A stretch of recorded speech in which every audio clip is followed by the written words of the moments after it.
예, 감사합니다. 우리 같이 저를 따라하겠습니다. 우리 옆에 사람을 보면서 아름다운 저녁입니다. 당신도 아름답습니다. 자, 우리 두 분씩 짝을 짓겠습니다. 우리 부부는 부부끼리 두 분씩 짝을 지어서, 예, 우리 사모님은 또 이제 원래대로 가시고,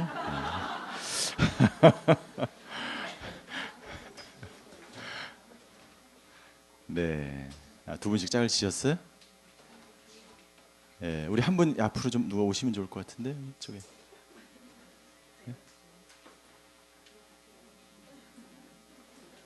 예, 한 분씩. 네, 지시고. 오늘은 두 분씩 이렇게 짝 지셨어요? 네. 어제 안 오셨는데 얼굴이 보이시네. 어제 안 오신 분들이 계시는데, 예, 어제 안 오신 분들은 질문을 안 하시기 바랍니다. 예, 둘씩 짝을 지셨으면 오늘은 이런 나눔을 하면 좋을 것 같아요. 오늘 하루 중에서 뭐가 제일 힘들었는지 한 가지를 나누는 거예요. 예, 그런데 나눌 때 그 가이드라인이 있는데, 그것은 뭐냐면 상대방이 내가 얘기했을 때 너무 그 거부감이 드는 그런 내용은 안 하시는 게 좋습니다. 예를 들어 이제 뭐 저에 대한 그 어제 강사가 별로 안 좋더라 뭐 이런 얘기를 하든가. 그러니까 이제 저희가 이제 지원 그룹을 할 때 그 비밀을 유지하는 것이 굉장히 중요한데, 비밀 유지 중에서 이제 그 고백을 하지 않습니까? 고백 중에서 자기가 이야기를 해놓고 감당할 수 없는 이야기들이 있어요. 그것은 비밀이 유지될 수 있는 사람이나 그 장소나 그 소그룹에서 얘기를 해야 됩니다. 비밀이 유지되지 않는 공동체에서 자기의 힘들고 어려운 일을 나눌 때 굉장히 자기뿐만 아니라 공동체가 힘들어질 수 있어요. 성숙하지 않은 공동체는, 역기능적인 공동체는 그러한 어려운 일들을 담아낼 수가 없습니다. 예, 가정도 마찬가지. 그래서 지금 이제 두 분씩 이렇게 나누는데, 그 자기가 오늘 이렇게 지내면서 힘들었던 일을 나누시는데, 사건을 나누지 마시고 감정을 나누세요. 이해가 되시죠? 감정을. 좀 어려워지죠? 오늘은 좀 어렵습니다. 감정을 나누시는데, 사건이 아니라 감정이라는 건 뭐냐면, 감정이 뭐냐면 그러한 일 때문에 내가 굉장히 슬펐어, 외로웠어. 그 감정이. 그러니까 자기 생각을 나누시면 안 돼. 생각을 나눌 때는 회복이 되기가 어려워요. 생각이 아니라 감정, 내 마음에 있는. 왜냐하면 우리가 이 생각이 상처를 받은 게 아니에요. 이 상처는요, 마음의 감정의 부분이 상처를 받는 거예요. 우리가 마음이라고 이야기할 때, 마음이 어디 있어요? 마음이 가슴에? 누가 그래요? 네, 마음이 어디 있어요? 누가 그래요? 머리에 있다고? 확신하세요? 진짜?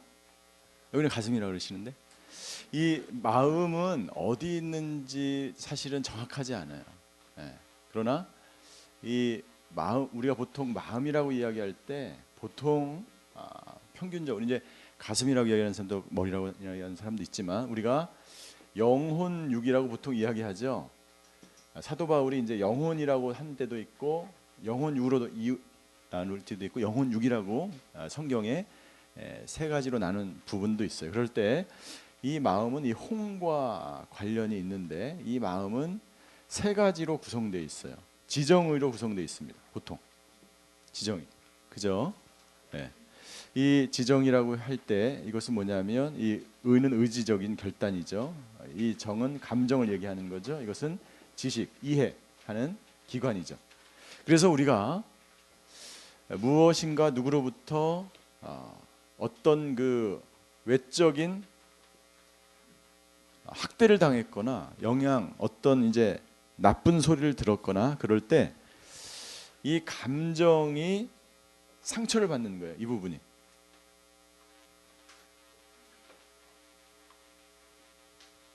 네.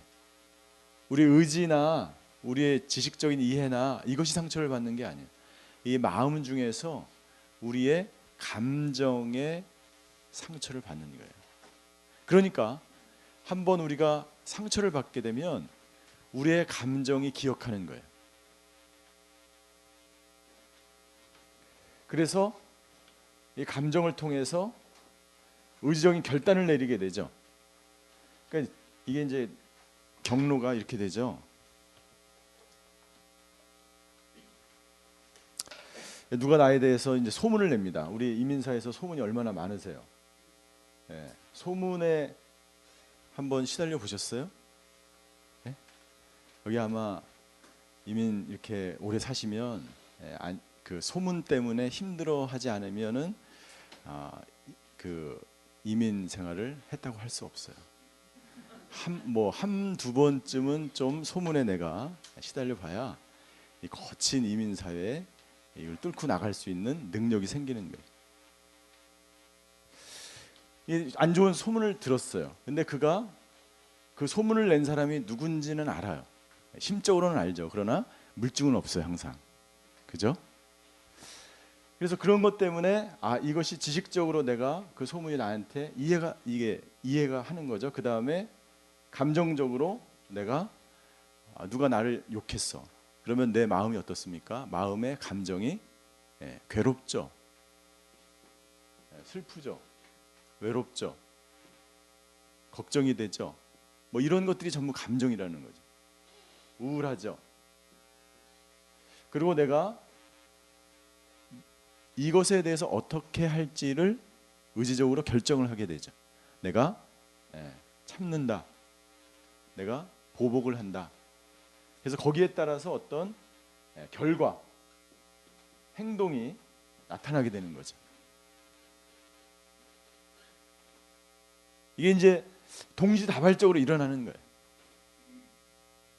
그래서 제가 좀 너무 길게 얘기했는데 다시 자, 둘씩 짝을 지어서 우리의 감정을 오늘 어떤 일이 있어서 이거는 짧게 나누시고 일이 있어서 제가 한 3분 정도 드릴 텐데 내 마음의 감정이 어땠어? 이거를 둘씩 자, 3분 동안 그러니까 한 분이 1분 30초 나누는 거예요. 시간 없습니다.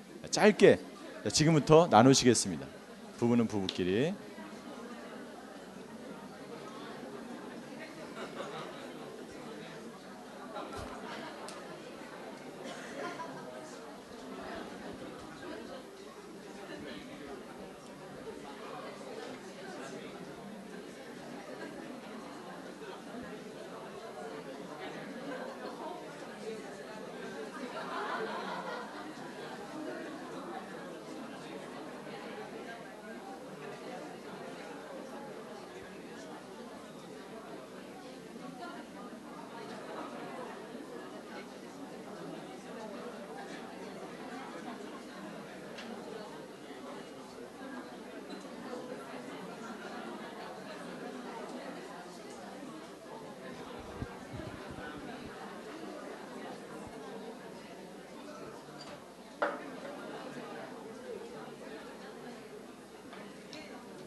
자, 이제 파트너를 바꾸세요. 자, 파트너 바꾸세요. 자, 잠깐 스톱. 자, 스톱. 자, 나누는데 따지는 사람이 있어요. 어저께 제가 분명히 말씀드렸지만 나누시면은 특별히 이제 부부끼리 나누시면은 자, 따라하겠습니다. 나눠주셔서 감사합니다. 이 이야기 외에는 하시면 안 돼요. 에? 상대방은 지금 막 힘들어 죽겠는데 뭐 네가 늦게 왔잖아 뭐 어쩌 뭐 이렇게 막 얘기하면은 이 대화가 안 되는 거예요. 대화가 안 되면 어떻게 해요? 또 다섯 단어를 해야 되잖아요. 그러니까는 상대방이 나눌 때는 들어주는 거예요. 공감하는 거예요. 그리고 다 끝난다면 나눠주셔서 감사합니다. 이 이야기는 하지 않으셔야 돼요. 그리고 어떤 사람은 이제 자기 감정을 나누는데 뭐 다른 사람 욕을 하는 사람이 있어요. 그렇게 하시면 안 돼요. 그러니까 이제 유 메시지와 아이 메시지가 있어요. 우리가 그 대화를 할 때 유 메시지와 아이 메시지가 있는데 내가 주어가 돼야 돼요. 이거 상담하시는 분들 그 배웠죠? 나를 주어로 얘기해야 돼요. 그래서 부부싸움 할 때도 부부싸움의 원칙이 뭐예요? 부부싸움의 원칙, 남자랑 싸울 때는요, 남자를 일단 밥을 먹여야 돼요. 남자는 배부르면 아무 생각이 없어집니다. 그리고 여자는 어떻게 굶어야죠. 굶고 이제 이렇게 기다리면서 싸워야 돼. 두 번째 원칙은 뭐냐면 그 유 메시지를 하면 어떻게 돼요? 상대방을 비난하는 거예요. 그건 절대 상대방이 자존심이 있기 때문에 절대로 자기를 낮추지 않습니다. 그래 나를 비난해? 너도 한번 똑같이 얘기하는 거죠. 그러니까는 메시지를 유 메시지가 아니라 I 메시지를 사용하는 거예요. 내가 당신을 기다리느라고 내 마음이 너무나 힘들었어요. 시간도 늦고 밤늦게까지 내가 당신을 기다려서 내가 너무나 힘들었어. 그러니까 I 메시지를 하셔야 돼요. U 메시지를 하면 싸움이 끝나지 않습니다. 다 마찬가지. 자, 파트너 바꿔서 이 몇 가지를 명심하고 다시. 아까 다 얘기 못 하셨어요? 아니, 그러니까 상대방 아니 파트너를 바꾸는 게 아니라 상대방을 바꿔서 자, 다시 계속 하겠습니다.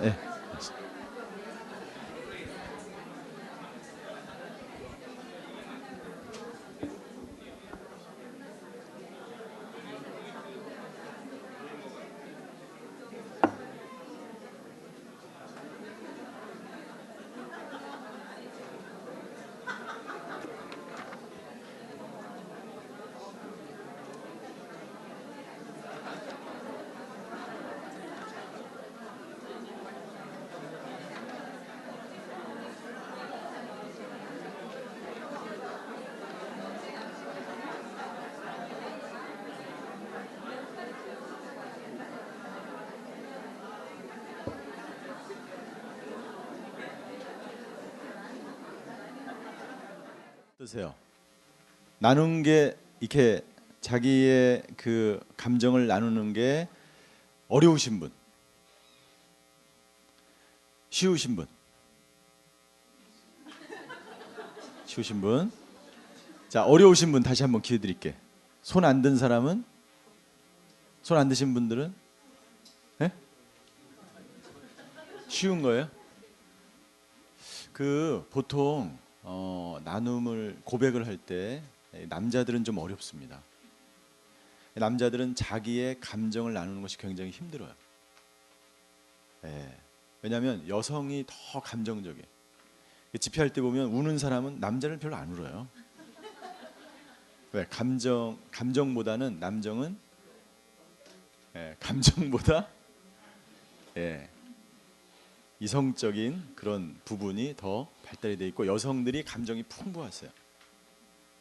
그래서 이제 여성들이 굉장히 잘 나누는 것을 볼 수가 있습니다. 그 부부끼리 이렇게 대화할 때 I 메시지를 사용하는 것, 그리고 서로를 향해서 비난하지 않는 것, 그리고 고백하는 것에 대해서 무조건 받아줄 수 있는 것, 나눠주셔서 감사합니다. 무조건 그것만 하면 돼요. 그 아내들이요, 무슨 남편한테 무슨 어떤 좋은 어떤 그 아이디어나 그것을 원해서 나누는 게 아니에요. 그러니까 내가 이런 힘들고 어려운 이 부분들의 이 감정을 네가 좀 들어줘라. 이거를 원하는 거죠. 다른 게 없어요. 자, 우리 5페이지 펴시겠습니다.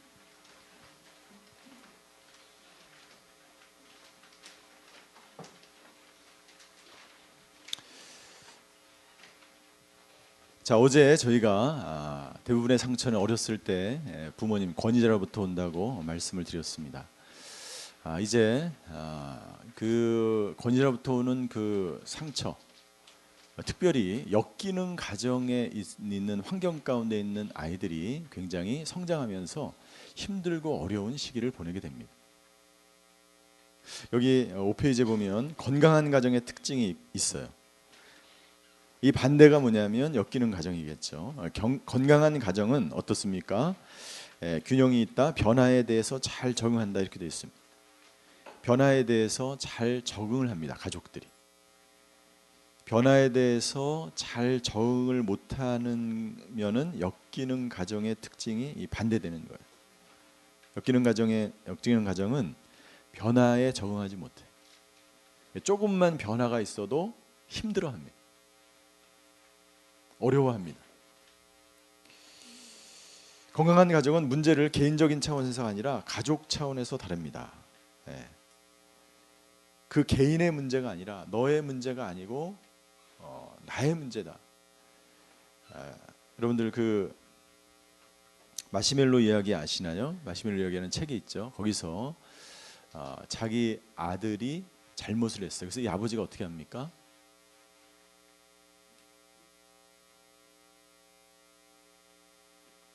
이 아버지가 자기가 벌을 받죠. 대신 그 자녀로 하여금 내가 너를 잘못 키웠기 때문에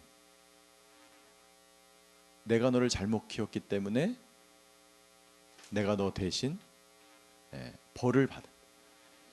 이 마시멜로 이야기 보면 이 4살짜리 아이들을 그 한 방에 가둬놓고 이제 미국 애들이 제일 맛있어 하는 게 이제 마시멜로잖아요. 마시멜로를 놓고서는 이 실험을 하는 선생님이 들어오기 전까지 먹지 말라라고 얘기합니다. 그런데 대부분의 아이들은 다 먹어버려요. 근데 아이들은 선생님의 말씀을 지키죠. 그래서 이 아이들을 끝까지 이 교수들이 이 연구소에서 실험을 하는데 추적 조사를 해요.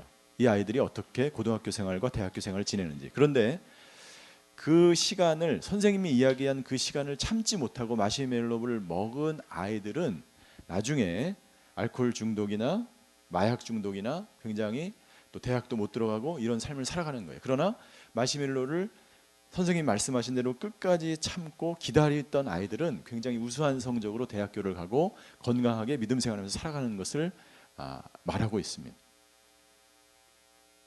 그러니까 우리가 어렸을 때부터 우리 아이들이 분명하게 예스와 노, 분명한 경계선을 지키고 자기가 해야 될 것과 하지 말아야 될 것에 대해서 구분을 해가는 인내를 가지고 참고 기다릴 줄 아는 아이들은, 어렸을 때 그런 훈련이 된 아이들은 성장해서도 굉장히 건강하게 살아간다는 것이죠. 건강한 가정은 문제를 개인적 차원에서가 아니라 가족 차원에서 다루는, 너의 문제가 아니야, 너만의 문제가 아니야. 우리가 대부분 아이가 잘못을 하거나 아이가 탈선을 하거나 아이가 문제가 있으면, 목사님 우리 아이는 큰일 났어요, 우리 아이가 지금 큰 문제입니다. 그건 무슨 메시지냐면요, 우리 가정이 큰 문제라는 메시지이고, 우리가 자녀를 잘못 키웠다는 메시지이고, 내가 문제가 있었다는 메시지. 여러분들 그런 얘기가 있잖아요. 문제 있는 아이가 있는 게 아니라 문제 있는 가정이 있다는 거예요. 문제 있는 부모라는 거예요. 현재 그 아이는 사실은 당신의 현 주소입니다. 그러니까 아이가 문제가 있을 때는 반드시 부모가 그 가정에서 어떤 이슈나 문제가 반드시 있는 거예요. 오늘 저희가 이제 엮이는 가정에 대해서 살펴보려고 하는데, 여기 보니까 3번에 보니까 세대 간의 견고한 결속이 있다. 여기서 이제 그리고 네 번째, 개개인 사이에 분명한 경계선이 유지된다. 가족들은 서로의 문제점을 직접적으로 대면한다. 이렇게 되어 있는데요. 찰스 쉐이라고 하는 그 가정을 전공한 박사님은 이렇게 이 엮이는 가정과 건강한 가정을 이렇게 설명합니다. 이게 이제 가정이에요. 가정이고, 이 건강한 가정, 건강한 가정이죠. 건강한 가정은 각 가정의 구성원이 이렇게 나, 너, 이게 이제 남편과 아내가 되겠죠. 아빠나 엄마가 되겠죠. 그리고 여기가 이제 그 동생, 그리고 여기가 이제 뭐 형 이렇게 되겠죠. 그러니까 이제 건강한 가정은 정확한 자기가 책임져야 될 영역이 이 가정 안에 분명히 있습니다. 분명히 있고, 그리고 자기 개인적인 공간도 있어요. 그래서 이 어떤 동생의 문제가 있는 부분을 여기서 같이 함께 해결을 합니다. 그리고 이 학생과 이 아이는 나름대로 자기의 또 바운다리가 있어요. 자기 경계선이 있어요. 자기 경계선이 다 있어요. 이 가족은 이 아이의 경계선을 침범하지 않습니다. 하지만 이 아이와 이 엄마와 이 아빠는 분명하게 이 가정 안에서 자기의 역할과 자기가 해야 될 것을 충실하게 감당하는 거죠. 건강한 가정이죠. 그래서 이 경계선이 바운다리, 이 경계선은 바운다리는 뭐냐면 이 바운다리는 이런 거예요. 모든 사람에게 공간의 경계선이 있어요. 이 공간의 경계선이 몇 미터일까요? 보통 1.5m라고 이야기합니다. 그러니까 1.5m가 뭐 한 이 정도 될까? 이 정도 거리에 있으면 괜찮아요. 그런데 공간을 침범하잖아요. 제가 이렇게 집사님한테 그러면 이게 침범당하는 것이고, 공간의 경계선이 있는 거예요. 가족 간에도 똑같습니다. 그러니까 부모가 자녀들의 그 경계선을 침범하는 경우가 굉장히 많아요. 그러니까 그 아이가 가질 수 있는 나름대로의 공간 경계선이 있어야 돼요. 그러니까는 세대 간에 부모는 부모의, 자녀는 자녀의 공간이 있어요. 그래서 아이들이 좀 크면 그러잖아요. 왜 함부로 내 방 문 열어? 그러잖아요. 제가 제 아들 문을 빵 열고 들어갔는데 왜 노크도 없이 열어 아빠? 네가 미국에서 공부하더니 잘났다. 내가 알고 그러시구나. 미국에서 공부하더니 점점 이 자기의 경계선, 나이가 들면서. 근데 그것이 정상이죠. 예. 또 아빠도 남편도 마찬가지죠. 자기의 역할을 감당하고 경제적 의무를 감당하고, 자기가 집안에서 해야 될 일을 감당하죠. 하지만 밖에 나가선 또 자기의 일을 감당하죠. 이 분명한 경계선과 또한 어려움이 있을 때 여기에 강한 가족이 뭉칩니다. 강한 결속력이 있어요. 그런데 엮이는 가정의 특징은 뭐냐면 이런 거예요. 그림으로 설명하면 너무나 이제 분명하죠. 엮이는 가정은 어떤 거냐면 이겁니다.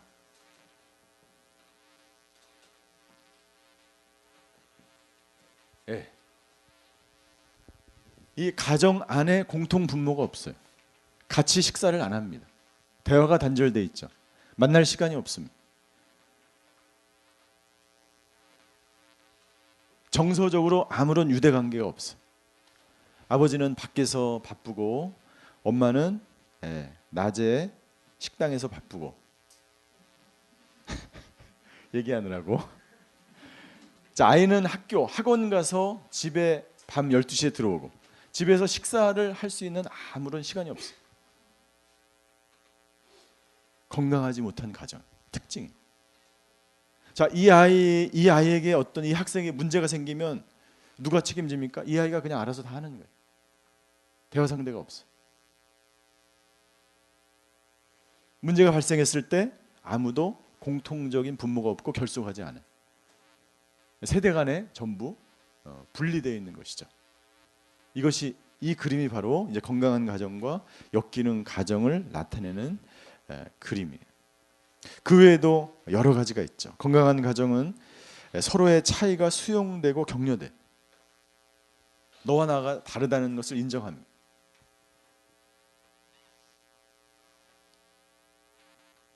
그 사람을 다른 가족들이 수용해 주는 거죠. 그 사람의 생각과 감정을 있는 그대로 수용하죠.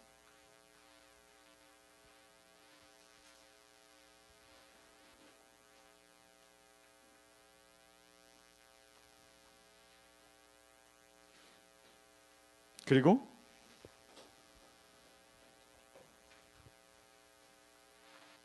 모든 사람들이 긍정적인 가정의 분위기를 만들기 위해서 노력합니다. 긍정적인 분위기를 만들기 위해서 노력해. 좋은 분위기를 만들기 위해서 노력해. 그리고 각 가족의 구성원이 가정을 편안한 곳으로, 언제든지 힘들면 찾아갈 수 있는 마음의 쉼의 고향으로 생각하는 거죠. 그런데 자녀들이 어떤 이유에서든지 집에 들어가기 싫다. 그러면 이제 어려운 거예요. 남편이 집에 들어가기 싫다. 어려운 거죠. 가족 구성원 모두 한 사람 한 사람이 가정을 살기 좋은 곳으로 느끼는 거예요. 언제든지 힘들면 가서 쉬고 싶은 곳으로 생각하는 거예요. 건강한 가정이죠. 그리고 서로에게 배우고 서로에게 피드백을 주는 데 있어서 아무런 문제가 없죠. 엮이는 가정은 피드백을 주면 서로 싸우고 분노하고 왜 참견하냐 그러고 그렇게 되는 거죠. 이것이 바로 이제 건강한 가정과 엮이는 가정의 특징이에요. 그래서 그러한 엮이는 가정 가운데서 자란 2번입니다. 5페이지 2번. 엮이는 가정의 특징이 있는데 경계선의 침범과 자녀들의 부모화 현상이 나타나게 돼요. 엮이는 가정을 이렇게 생각하시면 돼요. 어제 우리가 배운 것 중에서 그 가정에서 분명히 가족 중에 아버지나 어머니 중에 한 사람이 중독자가 있다. 그러면 그 가정은 분명하게 엮이능이 될 수밖에 없습니다.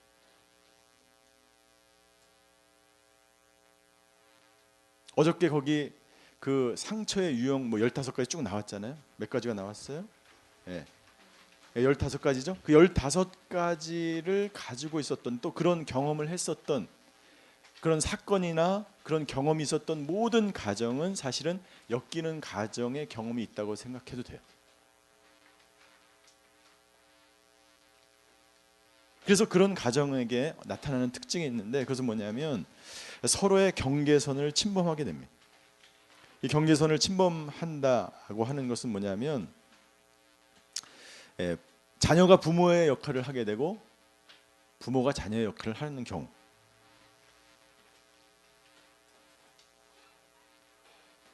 아이가 어른의 역할을 하게 되는 경우,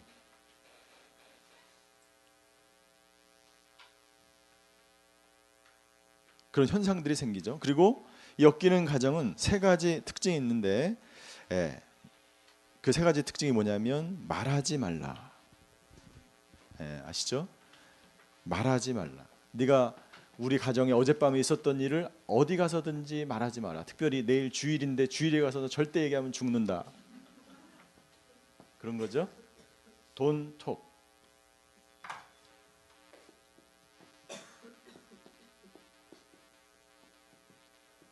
어젯밤에 아버지가 술을 먹고 들어와서 엄마를 때린, 학대한 그 이야기를 이 아이가 교회 가서 절대 말할 수 없어. 아니, 너 그런 얘기 하면 안 돼라고 이야기하지 않아도 이 아이는 말하지 않습니다. 수치스럽기 때문에. 그래서 이 아이는 우리 가정에 있었던 비밀스러운 일에 대해서 누구에게 말하지 않아요. 그런데 결국 그것이 어떻게 됩니까? 그 안에 쌓여 있고 억압이 되고, 나중에 이 아이가 성장해서도 아까 제가 고백을 나누는 게 힘드신 분들 내가 말씀을 드렸는데 다른 사람에게 이야기하는 것을 굉장히 힘들어요. 두 번째는 말하지 말라. 첫 번째 말하지 말라. 두 번째는 느끼지 말라. Don't feel it. 어저께 제가 말씀드렸지만 부모님이 별거하고 싸우고 이혼하고 고함을 치고 아버지가 엄마를 때리는 것을 보고 이렇게 자란 아이들은요, 누구 잘못이다 이것이? 자기 잘못이라고 생각합니다. 이성적으로 판단이 아직 덜 되어 있기 때문에. 그리고 이 아이는 그 어려운 시간을 보내면서 울고 싶은데 부모 앞에서 울 수 없어요. 왜? 울면은 네가 왜 울어 하면서 때리거든요. 그러니까 울지 않아요. 재수 없어 때리잖아요. 복 나간다 때리잖아요. 그러니까 아이가 마음대로 어렸을 때부터 자기의 감정을 드러낼 수 있는 그러한 환경 가운데 자라지 않은 거예요.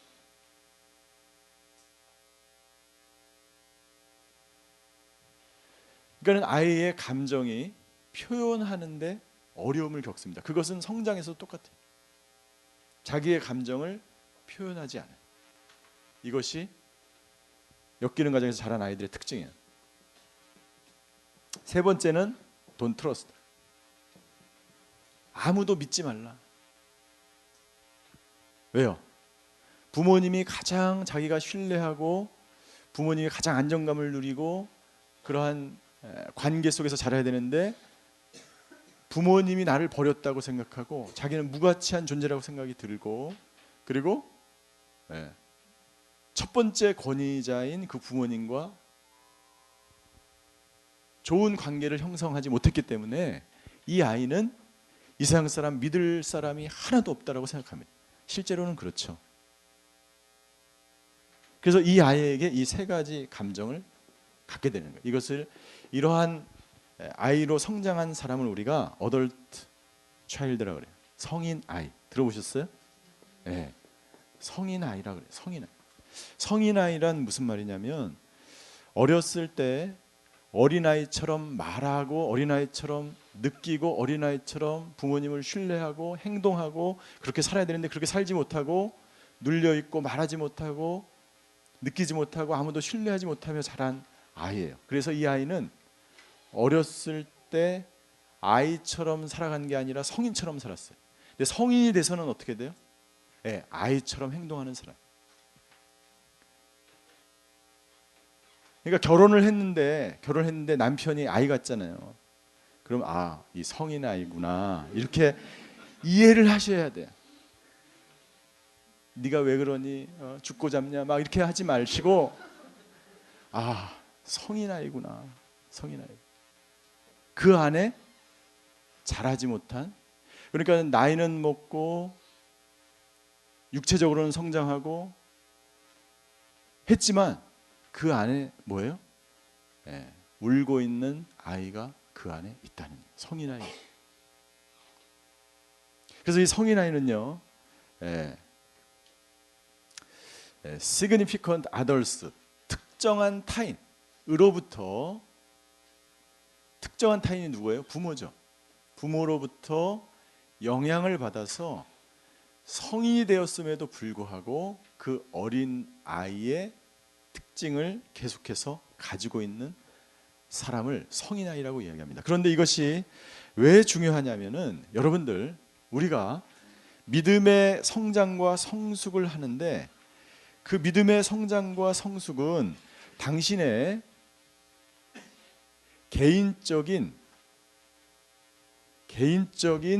이런 성인 아이의 상황과 기질이 당신에게 있으면 그것이 믿음으로 영적으로 성숙하는 데도 영향을 미칩니다. 왜냐하면 당신은 아무도 믿지 않았어요. 믿지 못해요. 살아오면서. 누구를 나중에 믿지 못합니까? 교회 와서? 하나님을 믿을 수 없어요. 구원은 받았죠. 고백은 했죠. 하나님이 있는 것 같죠. 그러나 결정적인 순간에 하나님께 온전한 순종을 하지 않고 하나님을 신뢰하지 않습니다. 그 믿음의 방해가 되는 거예요. 이 어렸을 때에 엮이는 가정에서 자란 아이들이. 그래서 여러분들 가만히 생각해 보십시오. 내가 과거에 자라왔던 성인 나이로 또는 내가 어떤 상처가 있든지 그런 상처를 가지고 쭉 성장을 해온 것과 내 믿음의 성장과 거의 비슷합니다. 왜 그런 줄 아세요? 이것 때문에 그러니. 내 마음의 쓴뿌리와 이 성인 아이와 같은 살았던 그 여정 때문에 그것이 내 안에 영적인 성장을 가로막는 그런 부정적인 사고체계와 신념, 부정적인 생각들과 감정들이 믿음으로 성장하지 못하게 만드는.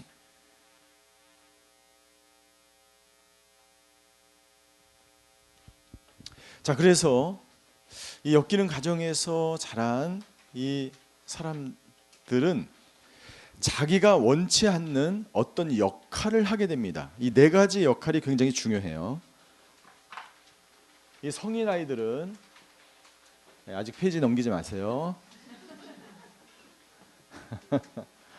페이지 넘기지 마시고, 이 엮이는 가정에서 자란 사람은 자기가 원치 않는, 거기 교재는 안 나와 있는데요, 자기가 원치 않는 역할을 하게 되는 거예요. 그 역할이 뭐냐면, 첫 번째, 여러분들 가정 안에서 여러분들 몇째로 자라셨는지 모르겠는데 가정 안에서 이 슈퍼맨 같은 역할을 하는 사람이 있어요. 슈퍼맨. 그러니까 이 사람은 누구냐면 대부분 장남이에요. 그래서 이 사람은 너는 우리 집안을 일으켜야 된다. 너는 우리 동생들은 다 대학을 안 보내도 너는 우리가 바느질을 해서라도 내가 너를 대학을 보내겠다. 너는 좋은 직장에 들어가고. 그래서 이 아이가 이 집안의 모든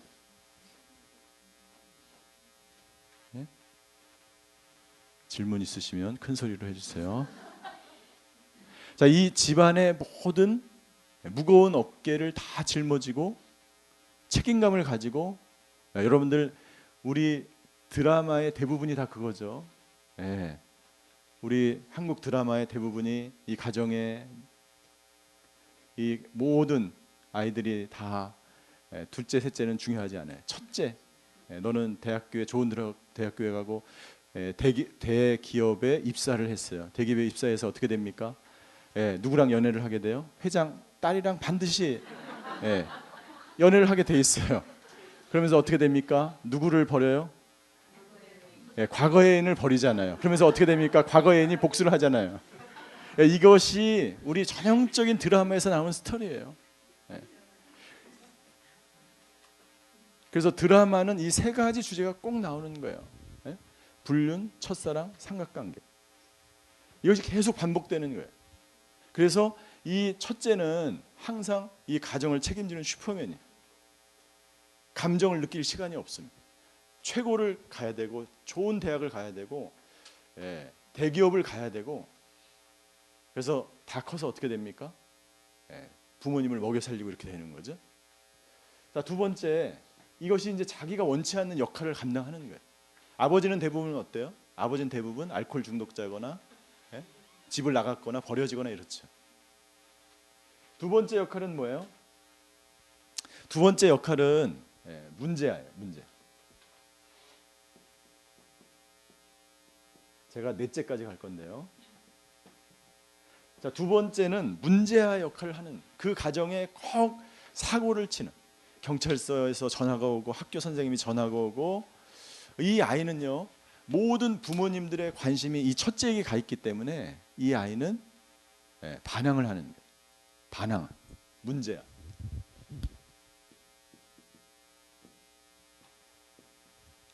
그래서 집안에서 사고를 치는 애는 얘예요. 둘째가 항상 사고를 치게 돼 있어요. 여기 둘째 계십니까? 둘째 사고 안 쳤어요? 자, 집안의 가정이 몇 명이세요? 5명. 아, 그러면 좀 이따 등장할 수 있어요. 둘째지만 여기 5명이기 때문에 그런 거예요. 만약에 4명이었으면 우리 집사님 여기 반항아가 됐을 거예요.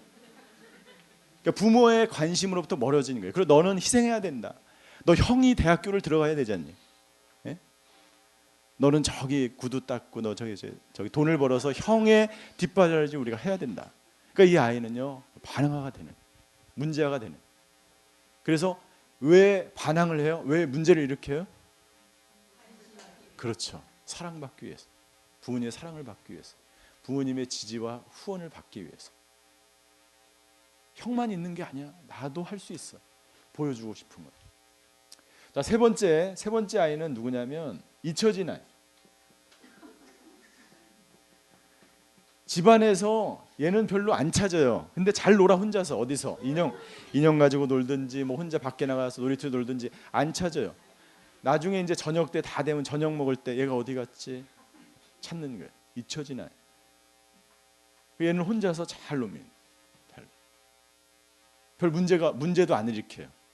부모님의 기대도 없어요. 자, 넷째 아이가 있는데 넷째 아이의 역할이 있는데 이 넷째 아이의 역할은 뭐냐면 마스코트 역할. 이 마스코트의 역할은 뭐냐면 이 집안이 항상 심각해요. 엮이는 과정에서 항상 심각하기 때문에 이 막내는 뭐예요? 또 막내를 부모님들이 사랑하잖아요. 우리 막내 누뚱이 뭐 해가지고 사랑하잖아요. 그러니까 이 아이는 항상 이 가정을 웃겨야 된다는 그런 책임감이 있어요. 대부분 뭐예요? 막내들이. 이 막내들은 항상 개그맨 중에서 대부분이 다 막내입니다. 개그맨들. 통계적으로 아닐 수도 있지만 대부분 다 막내예요. 통계적으로. 그래서 항상 이 웃겨야 된다는 불안감. 이 가정을 내가 웃겨야 된다. 이 분위기가 험악하네. 이 애는 왜 그런지를 모르잖아요. 어렸을 때부터. 항상 웃겨야 된다는 부담감을 가지고 마스코트 역할을 하는 거예요. 이 사람은 그래서 어떻게 합니까? 직장에 가서도 항상 웃겨요. 교회 와서도 항상 내가 재밌게 만들어줘야 돼. 웃겨야 돼. 이 마스코트 역할을 자기도 모르는 사이에 이런 역할들 내가 감당하고 있고 그리고 성장해 가면서 이런 역할을 내가 있는 공동체나 있는 곳에서 하게 되는 거예요. 자, 이 네 가지 역할을 여러분들 구분하셨어요? 이해가 안 되시는 분. 자, 이 네 가지 역할을 다 구분하셨죠? 예, 자, 자기가 우리 원 가정에서 제가 원 가정이라고 말씀드렸어요. 지금 현재 가정 말고 오리지널 패밀리, 당신이 자라왔던 부모님과 함께 살았던 그것을 오리지널 패밀리라고 그래요. 원 가정이라고 이야기합니다. 그 원 가정에서 나는 슈퍼맨의 역할을 했다. 슈퍼맨. 아, 그러셨구나. 슈퍼맨. 가정의 부모님의 온 기대를 가지고 다들 좋은 대학교 나오셨겠네. 그러니까 이 슈퍼맨으로 살아온 사람들은 얼마나 여러분들 긴장과 스트레스 속에서 살았겠어. 모든 기대를 짊어지고 갔는데 내가 만약에 좋은 대학교 못 들어가고 내가 만약에 좋은 직장에 못 들어가면 우리 부모님 기대 져버리면 어떡하지? 이 긴장과 스트레스가 항상 있는 거예요. 자, 두 번째. 자, 나는 대학교 때 아니 뭐 고등학교 때 어렸을 때부터 대부분 다 문제아였다. 나는. 여러분들 이건 뭐 부끄러운 게 아니에요. 그런 역할을 나도 모르게 한 거예요. 자, 문제아. 아, 좀 크게 이쪽에 손 들으세요. 괜찮아. 예, 이렇게 살짝 들 필요 없어요. 문제아. 아, 한 분밖에 안 계시네. 두 분이시고. 문제야. 예? 굳이 따지자면 솔직히 처음부터 얘기하셔야 돼요. 네 개 중에는 그러니까는 가장 이거보다는 이거. 문제야. 잊혀진 아이는 아니었고 문제야. 그러니까 이 아이는 항상 부모님의 사랑을 얻기 위해서 반항을 하고 문제를 일으키고 또 그런 친구들과 만나고 도서관에서 공부하지 않고 쫓아다니면서 술 먹으러 다니고 나이트 클럽을 기웃거리고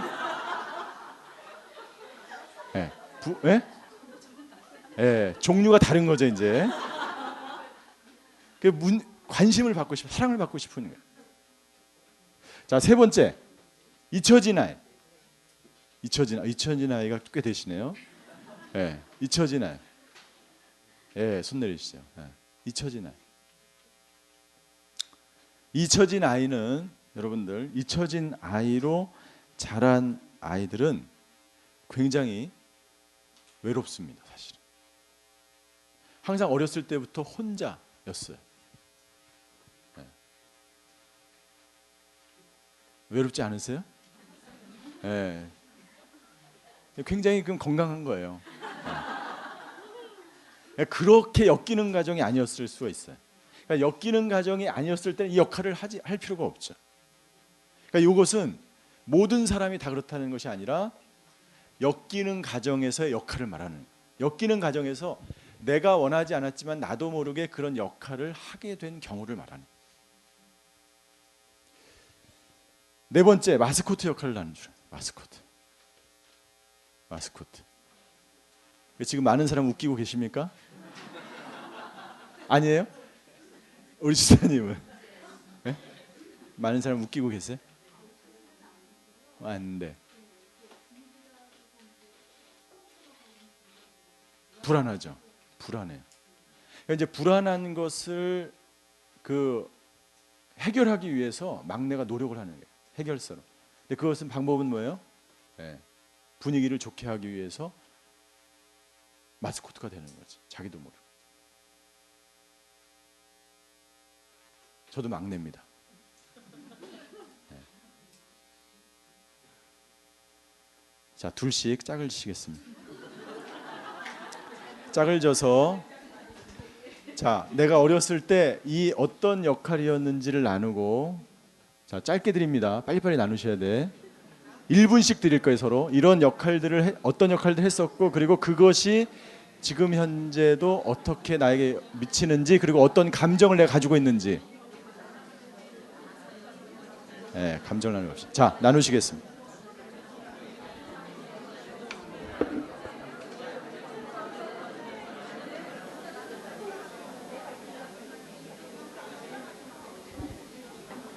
네. 이제 이렇게 둘씩 나눔을 통해서 이제 내가 과거에 어떤 내가 원하지 않는 역할을 해왔는지를 우리가 살펴볼 수가 있고 여기서 이제 우리가 또 하나를 살펴볼 수 있는 게 뭐냐면 내가 원치 않는 이런 역할들을 통해서 우리가 참 자아와 거짓 자아가 있다는 것을 발견하게 됩니다. 참 자아와 거짓 자아. 이 거짓 자아는 뭐냐면 내가 아닌 나로 역할을 하면서 살아가는 거예요. 어렸을 때 그런 엮이는 가정에 살았기 때문에 내가 원치 않는 슈퍼맨에 내가 뭐든지 잘해야 되고 나는 1등을 해야 되고 이것이 자기가 그렇지 않은데도 항상 그런 스트레스와 긴장 가운데 살아갈 뿐만 아니라 자기 자녀에게도 동일하게 적용을 시킵니다. 그래서 내가 슈퍼맨으로 살아온 사람, 전교 1등을 한 사람, 나는 좋은 대학에 들어간 사람은 우리 아들이 좋은 대학에 못 가는 것을 못 참아해요. 그래서 야단을 치죠. 우리 가문에 너 같은 아이는 없다. 너같이 머리가 나쁜 애는 없어. 그 아이에게 굉장한 언어 폭력을 하는 거예요. 그런데 이 아이는 이렇게만 쭉 성장했기 때문에 우리 아이가 1등이 아니라 2등을 하는 걸 못 참아요. 그러니까 어떻게 됩니까? 90점을 맞아오면 어떻게 해요? 옆집 아이는 95점 맞았다더라. 100점 맞아오면 다들 100점 맞더라. 못 봐주는 거예요, 그걸. 왜요? 항상 본인이 슈퍼맨으로 살았기 때문에. 그런데 그게 아니죠. 그래서 이러한 역할들은 자기의 참 자아를 발견하지 못하게 하고 거짓 자아로 살아가게 만들어요. 여기서 중요한 게 있는데 무슨 뭐냐면 이 거짓 자아와 참 자아의 간극이 클수록 거기에 뭐예요? 괴리감이 생기겠죠.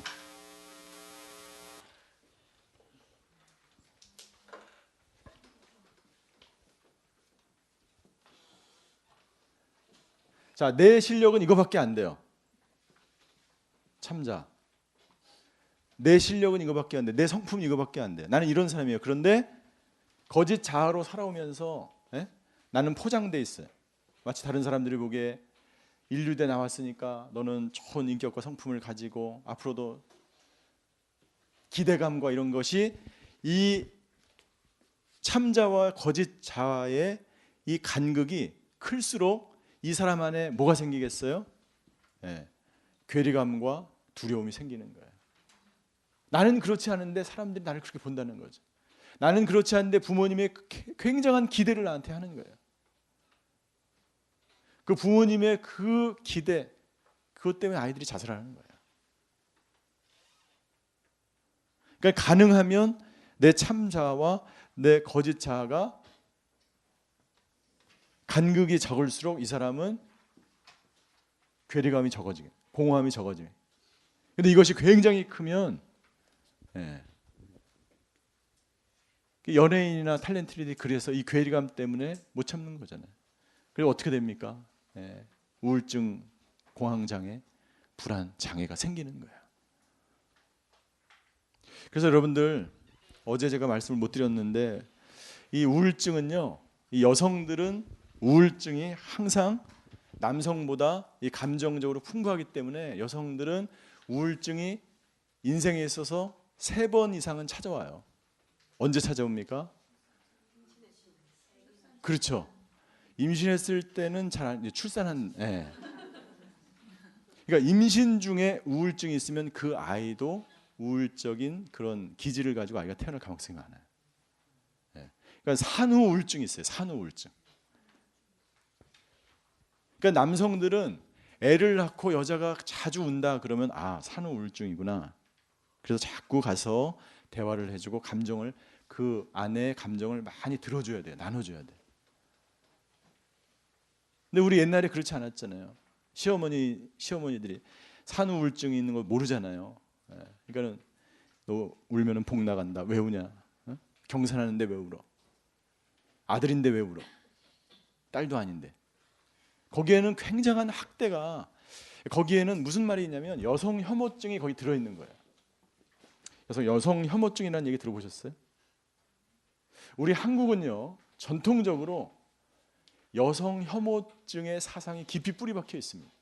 무엇을 통해서 알 수 있어요? 예, 아들 낳으면 좋아하고 딸은 버리잖아요. 예? 요즘은 딸을 너무 많이 낳아가지고 아들이 없잖아요. 요즘. 한국에서요. 예, 한국에서 예, 여자가 너무 많아요. 지금 학급에 초등학교에 가보세요. 예? 반대로 얘기했나?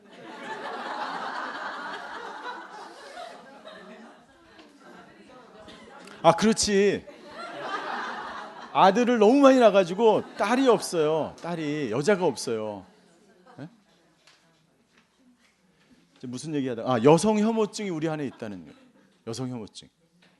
그래서 제가 아는 자매는 이 13번째 딸로 태어났어요. 제가 그 용평에서, 우리 하영정 목사님 계실 때 용평에서 DTS를 했는데, 이 자매가 내적 치유하는데 막 그냥 이 자매 때문에 뭐 진행이 안 돼. 막 그냥 이 바닥을 구르고 나중에 기절했어. 너무 울어가지고. 근데 이 자매가 간증을 하는데 자기가 13번째 태어났는데 부모님이 딸 해서 13번째는 아들일 것이라는 기대감과 소망의 가문에 그것을 기대했는데 또 딸이 태어난 거예요. 그러니까 이 아이가 어렸을 때 그냥 처마 밑에 버려지고 장롱 속에 버려지고 죽기를 바랬던 거예요. 근데 이 아이가 기도하는 가운데 그 어렸을 때의 그 장면이 떠오르기 시작하는 거예요. 여러분들, 우리가요, 어렸을 때 그 장면은 잘 떠오르지 않습니다. 그러니까는 어렸을 때 어떤 그 감정들은 내가 어렸을 때 굉장히 내가 어렵고 힘들었구나 그러는데, 여러분들 1살, 2살, 3살 때, 한두 살 때 기억나세요? 네? 한두 살 때 기억나요? 자, 아니 기억날 수 있어요. 자, 그게 왜 그러냐면, 자, 여러분들, 예, 자, 예? 예? 아니, 예?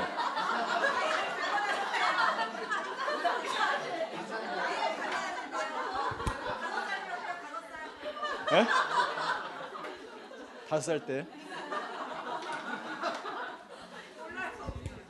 아니야, 집사님 때문에 뭘 하나 더 설명을 좀 드려야지. 자, 우리가 이런 경우 있죠. 우리가 1살, 2살 때는 기억이 안 나요. 여러분들 뇌에 해마라고 들어보셨어요? 편도라고 들어보셨어요? 자, 우리 뇌에는 편도라는 그런 조직이 있고 해마라는 조직이 있어요. 이 해마는 예, 자기가 본 것을 기억하는, 뇌에서 기억하는 장치. 자기가 본 거. 그리고 이 편도는 뭐냐면 감정을 느끼는 기관이에요. 그 어렸을 때 그 느꼈던 감정 이런 것들은 우리가 기억나지만 내가 그 사건, 그 장면을 기억 못하는 이유가 뭐냐면 왜 그래요? 어느 기관이 더 먼저 자라서 그래요? 예, 편도가 먼저 우리 뇌에서 우리가 태어나면 1살, 2살 성장하면서 이 편도는 더 먼저 발달을 해요. 조직이 더 발달을 하는데 이 해마는 늦게 발달하는 거예요. 그러니까 내가 장면이 기억이 안 나는 거예요. 1살, 2살, 3살 때는. 그러나 그때 나에게 어떤 일이 있었는지는 내가 굉장히 슬프고 어려웠구나 하는 것을 느끼는 거예요. 내가. 왜요? 편도가 그때 너무 발달돼 있어서 내가 아빠가 엄마를 때리는 것을 봤는데 그 반 장면은 생각나지 않지만 그때의 느낌과 감정은 뇌가 기억하고 있는 거예요. 이해가 되시죠? 그러니까 이제 집사님이 1살, 2살 때 이것을 기억하고 있었다는 것은 집사님은 다른 사람들과 틀리게 해마가 굉장히 발달되어 있기 때문이다. 제가 요거를 설명하려고 그러는 거예요. 예? 그건 똑똑한 것과 아닌 것과 상관이 없는 거예요.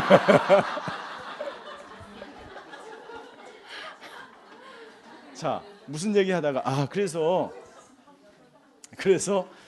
우리 민족 가운데 여성 혐오증이 굉장히 뿌리 박혀 있습니다. 예. 왜요? 딸은 태어나봤자. 예. 그래서 우리 남성들이 뭐가 있어요? 남성 우월주의가 있잖아요. 여성은 항상 그래서 집사람이라고 해요. 집을 지키는 사람. 아니에요. 내 아내죠. 동등한 하나님의 서로가 서로 돕는 배필이죠. 이 여성 혐오증이 있는 사람과 사는 여성들은요 굉장히 불행합니다. 네. 그러니까 우리 어머니 시대 때는 그 여성 혐오증인지도 모르면서 그 여성 혐오증에 고통을 받고 그것으로 인해서 마음 가운데 옛날에는 여러분들 이혼하지 않은 이유가 뭐예요? 무조건 참아야 되죠. 여자니까. 견뎌야 되죠. 여자니까. 큰 소리 안 내야 되죠. 여자니까. 그런데 그것이 어떻게 됐어요? 우리 안에 한이 된 거죠. 여자들. 한이. 근데 과거에는 그것이 당연한 줄 알았어요. 왜? 모든 우리 문화 자체가 여성 혐오증이 있었기 때문에. 이 가운데 이제 젊은 세대는 그렇지 않아요. 젊은 세대는 경제력도 있고 언제든지 독립할 수 있는 준비가 돼 있어요. 성격적으로 틀리고 시어머니 억압이 들어오면 바로 그냥 이혼합니다. 젊은 세대는. 그런데 우리 부모 세대는 대부분 그 문화 자체가 여성 혐오증이라고 하는 그 문화 속에서 우리 조상 때부터 계속해서 내려오는 거예요. 근데 그런 억압 가운데 있었던 그 부모들은 자기도 모르는 사이에 그 안에서 깊은 한이, 우리나라로 이야기하면 한이, 억압이 자기 안에 자리 잡고 있는 거죠. 자, 제가 무슨 얘기하다가 여기까지 왔죠? 예? 3번 온다. 예. 그래서 첫 번째는 이제 산후우울증이고요. 두 번째는 빈둥지 중이라고 그래요. 아이들이 다 이제 대학교를 들어가면 다 떠납니다. 특히 미국은 뭐 좋은 대학교 찾아서 어플라이해서 다 이제 가잖아요. 그러면은 집에 이제 없어요. 그리고 한국 같은 경우는 남자는 밤늦게 들어오고 대부분 직장의 임원이 될 나이죠. 부장, 과장이 되죠. 그러니까 혼자서 집을 지키는 거예요. 우울한 거죠. 세 번째 우울증이 찾아와요. 언제? 갱년기 때 우울증이 와요. 갱년기 때. 그래서 우울하면은 이것에 대해서 내가 우울증이 걸렸구나 깜짝 놀라지 마시고, 이것은 이 마음의 감기라고 이야기합니다. 그래서 우울증이 거기서 그렇게 우울증이 지나가는데, 이 감기처럼 지나가는데 지나가지 않고 계속해서 그것으로 인해서 힘들어진다 그러면 병원을 빨리 가셔야 돼요. 약을 드셔야 돼요. 감기약을 먹는 것처럼 약을 드셔야 돼요.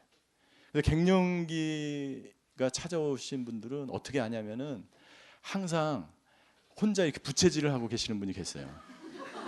온도 조절이 안 되기 때문에 다들 다 이게 시원한데 혼자 막 그냥 부채질을 막 하시면 그분은 갱년기임이 분명해요. 자, 그래서 저희가 이 엮이는 가정에 자기가 어떤 역할을 했는지, 그것이 굉장히 중요하다는 것이죠. 자, 이 경계선의 유형, 이건 제가 그냥 짧게, 우리 경직된 경계선이 가정 안에 있어요. 이것은 뭐냐면 지나치게 마치 이 방 안에 문이 없는 것과 같아요. 그러니까 이 아이가 빠져나갈 수 있는 구멍이 없어요. 경직된 경계선이. 율법적인 가정이죠. 권위적인 아버지, 강한 규율, 경계선이 굉장히 경직되어 있는 거죠. 두 번째, 혼란한 경계선. 이것은 뭐냐면 경계선이 굉장히 약한 거예요. 어떨 때는 이렇게 얘기하고 부모가, 어떨 때는 자녀에게 이렇게 얘기하는, 경계선이 없어요. 너와 나의 역할이 불분명하죠. 자녀의 역할이 불분명하고, 어떨 때는 자녀가 아버지 노릇을 하고 어머니 노릇을 하고 가장을 책임을 지기도 하고, 경계선이 불분명하죠. 세 번째는 유연한 경계선. 이것은 굉장히 건강한 경계선이죠. 그래서 노라고 말할 줄 아는 그리스도인이라는 책이 있어요. 그 책 들어보셨죠? 네. 노라고 말할 줄 아는 그리스도인. 이 경계선의 문제가 왜 중요하냐면요, 여러분들, 내가 이런 비유를 들어서 여러분들 좀 듣기가 좀 거북하실지라도 들으세요. 내가 어렸을 때 성추행을 당한 사람들은요, 경계선이 굉장히 불분명할 수 있습니다. 성에 대해서. 왜냐하면 내가 이 성에 대해서 한번 침범을 당했기 때문에 성인이 되어서 내가 누구에게 이 성을, 누구를 받아들이고 누구를 거부해야 될지에 대한 경계선이 명확하지 않아요. 그래서 이런 아이는 어떻게 합니까? 자기를 조금만 사랑해주고 관심만 줘도 자기의 성을 개방하는 거예요. 엮이는 가정에서 자라서 이 경계선이 불분명한 자녀들이 대부분 탈선을 해서 한국에 30만 명의 아이들이 정상적인 고등학교를 다니지 않았어요. 중학교, 고등학교를 다니지 않습니다. 이 아이들이 나가가지고 그 중에서 약 30-40% 아이들이 매춘업에 종사합니다. 종사하거나 거기서 뭐 일을 하거나 한다는 거죠. 그러니까 이런 아이들의 대부분이 엮이는 가정에서 자라면서 어떻게 합니까? 경계선이 불분명해지는 거예요.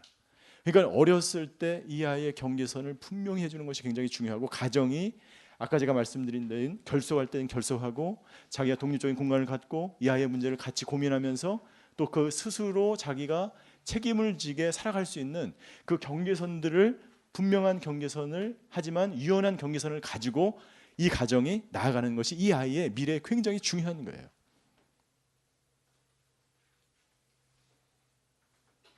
그래서 어제 그 상처 15가지 유형 중에서 우세한 어머니 있죠.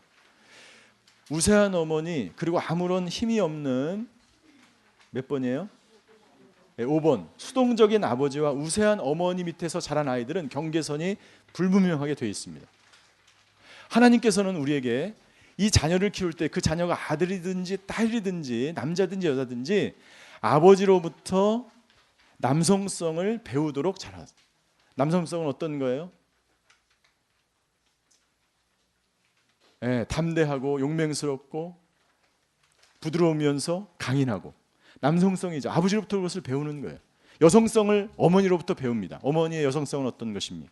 자비롭고 온유하고 따뜻하고 품어주고 여성성이죠. 그런데 이 집안의 분위기를 누가 장악해요? 엄마 혼자서 다 장악하는 거예요. 아버지라는 그런 경계선, 아버지의 남성성을 받아들이지 못합니다. 아버지는 아무런 힘이 없고 능력이 없고 무능하고 아무런 일도 안 하고 그냥 그렇게 살아가는 거예요. 그러니까 이렇게 자란 아이들은 어려서 올바른 경계성을 가져갈 수가 없는 거죠. 커서도 마찬가지로 자기의 경계선을 갖기가 어려운 아이로 자라게 되는 거죠. 이것이 바로 이 노라고 말할 줄 아는 그리스도인. 지금 현재, 그러니까 어렸을 때 엮이는 과정에서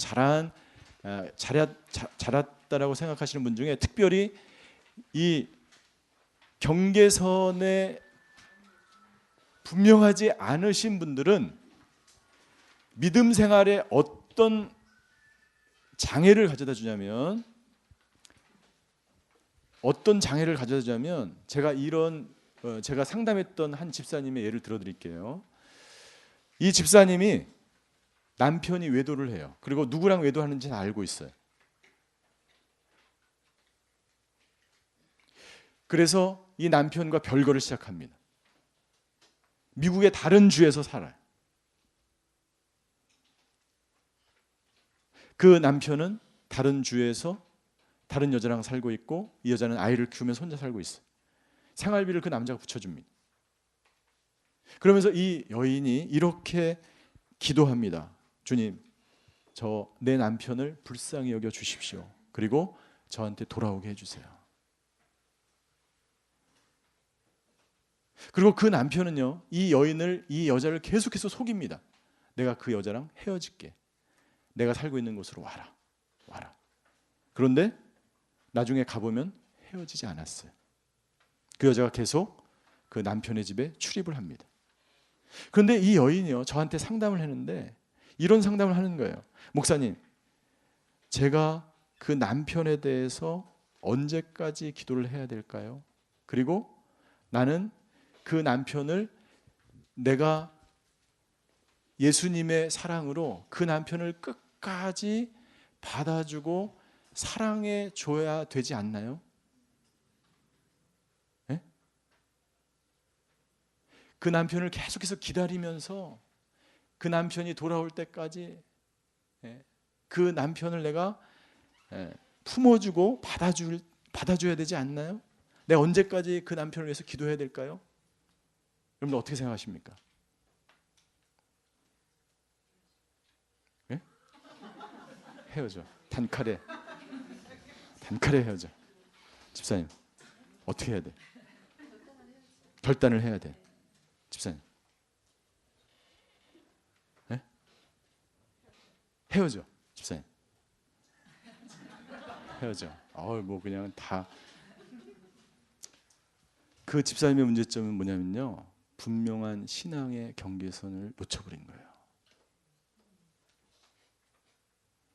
신앙의 경계선을 놓쳐버린 거예요. 예수님이 사랑하라고 하셨는데 그럼에도 불구하고 그 내 남편을 내가 끝까지 사랑해야 되지 않나요? 그분이 혼동하는 것이 있는데 무엇이냐면요, 이분이 여러분들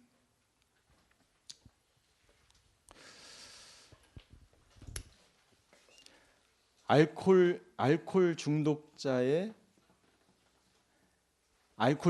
집안에 있잖아요. 그럼 이 알코올 중독자의 아내들은요, 반드시 코디펜던시, 동반 의존이라고 하는 질병에 걸립니다.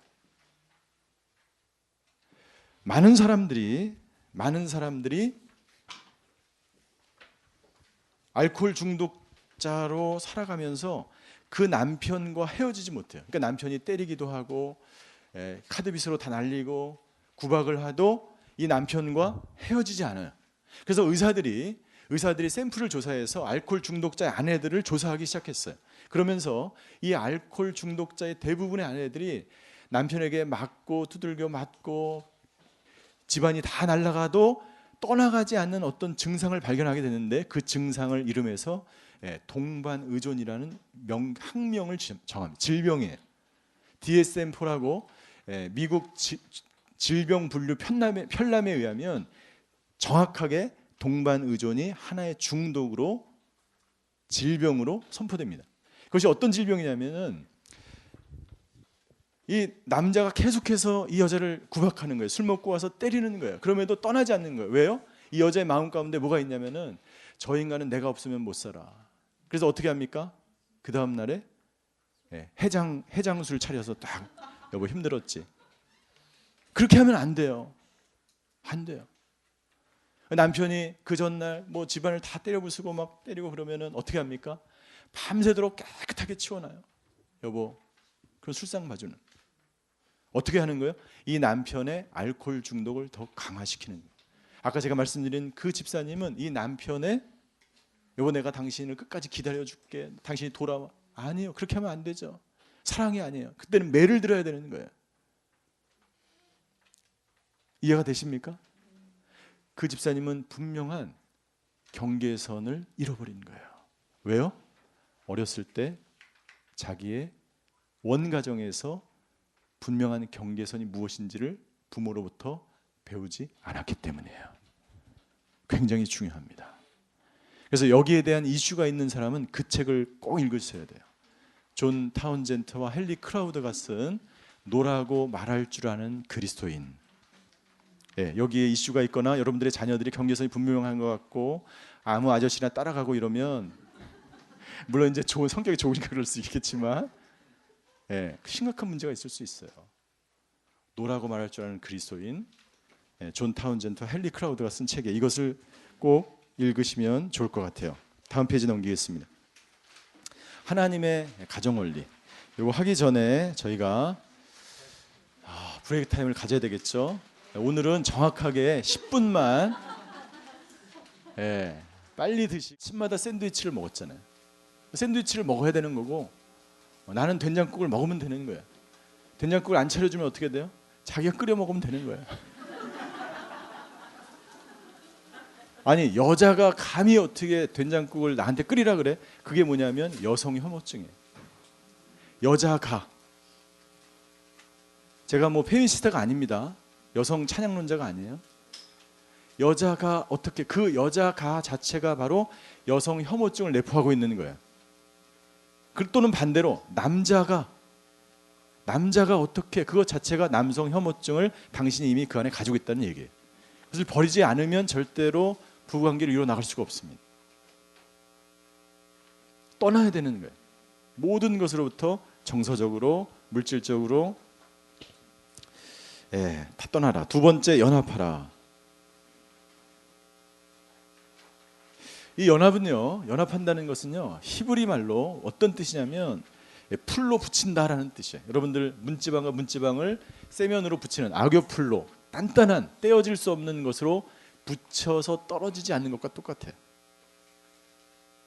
그런데 여기서 굉장히 조심해야 될 게 있는데 그것은 뭐냐면 아까 제가 동반의존을 마지막으로 말씀드렸는데 이 아내와 부가 이 악교풀처럼 이렇게 붙어 있어야 되는데 이 동반의존은 뭐냐면 비건강한 방법으로 붙어 있는 것을 말하는 거예요.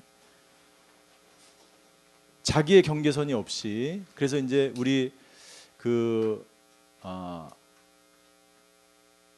아내가 죽었는데 곧이어서 자기도 아내 품으로 가겠다고 생을 마감하는 사람이 있어요. 동반의존. 아내가 없으면 아무것도 못하는 사람 동반의존. 남편이 없으면 아무것도 할 수 없다. 동반의존이죠. 자기 스스로 그러니까 이제 나이가 드시면서 자기 스스로 건강하게 삶을 해 나갈 수 있는 그러한 자기의 경계선을 가지고 있어야 되는.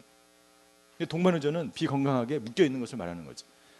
여기서 이제 그 연합하라라고 하는 이것은 동반의존을 말하는 것이 아니다. 세 번째, 한 몸이 된다. 한 몸이 된다. 그래서 여러분들 사랑의 세 가지 요소가 있어요. 사랑의 세 가지 요소. 사랑의 세 가지 요소가 뭐냐면 사랑의 삼각형이죠. 사랑의 세 가지 요소. 첫 번째 언약이 있어요. 커버넌트. 그리고 두 번째 열정, 패션. 세 번째 헌신, 커미트먼트. 이것이 사랑을 이룹니다. 사랑을 이뤄요. 자, 우리가 반지를 끼죠. 결혼할 때 서약하죠. 약혼할 때 서약하죠. 언약을 하죠. 자, 언약을 해서 이제 사랑을 언약하기 전에 이미 사랑했죠. 이 언약과 열정을 가지고 있어요. 그러나 커미트먼트, 헌신하지 않으면 어떻게 됩니까? 결혼할 수 없죠. 그냥 연애만 할 뿐이에요. 연애예요. 책임지지 않습니다. 언제든지 끊어줄 수 있죠. 그렇죠? 자, 열정을 가지고 있어요. 서로 정말 열정적으로 사랑해요. 그리고 당신을 위해서 나는 헌신합니다.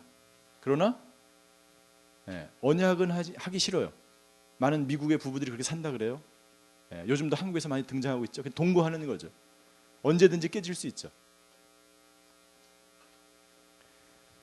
자, 열정은 없는데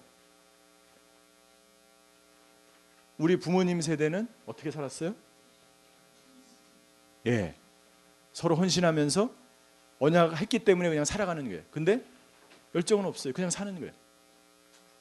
그래서 사랑에는 이 세 가지가 다 필요하다. 언약과 헌신과 열정이 있어야 됩니다. 사랑의 세 가지 요소죠. 이 요소를 가지고 건강한 가정을 이루어 나가는 거예요. 자, 그래서 건강한 가정을 이루려면 떠나고 연합하고 한 몸을 이루라라고 말씀하셨어요. 7페이지에 가시면 가기 전에 저희가 영상을 하나 보도록 하겠습니다. 이 영상은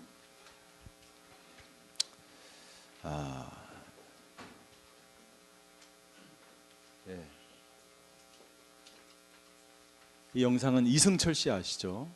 부활의 가수 이승철 씨가 재혼을 했는데 이 재혼한 아내가 굉장히 믿음이 독실한, 그래서 이제 지금 교회를 제가 알고 있는 어느 한 목사님, 김여호수 목사님이 심하는 그 교회에 다니면서 이승철 씨가 많이 변했어요. 그리고 이승철 씨가 다큐멘터리를 찍어가지고 SBS 스페셜이라는 프로그램이 있는데 거기서 이 SBS에서 요청을 받아가지고 교도소에 있는 아이들인데 이 교도소는 우리 청소년들만 수감되어 있는 교도소예요. 청소년 중에서 좀 악한 일을 많이 한 아이들. 그래서 그 아이들을 찾아가가지고 이승철 씨가 그 아이들과 함께 그 아이들 생각하면서 작사 작곡을 합니다.